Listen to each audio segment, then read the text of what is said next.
As a millennial, back in lower primary, one game that you all like to play was catching grasshoppers. We wait for them on the grass and pounce on them and hopefully catch them. But most of the time we would miss. So as I got older, I realized something, that instead of aiming for where the grasshopper is, I would aim slightly in front of it, and that increased my success rate. I was basically anticipating where they would go. And suddenly, I was catching grasshoppers more consistently. This became a party trick. I would show all the kids how I would catch grasshoppers.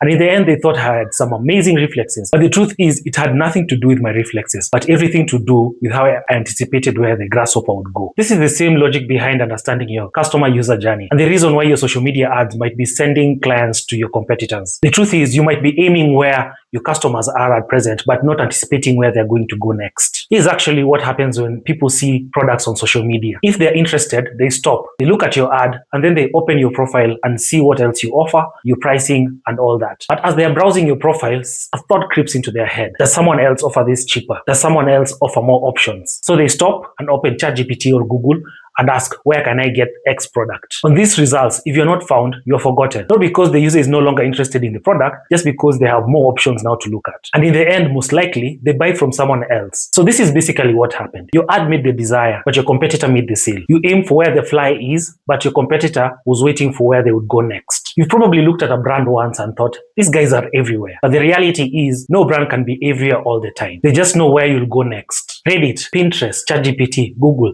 that blog that you like visiting. They knew exactly where you would go, and they were there waiting for you. So in reality, you don't need to be everywhere all the time. You just need to be in the places where your customers are going to be. One of the best ways to understand user journey is through a SEO analysis. This way you see exactly what your ideal customer is searching for, what your competitors are doing, and most importantly, where your customers are going when they're ready to buy. We offer a free analysis just for this. But if you want to understand the user journey before taking this next step, I have written about it in full on my blog.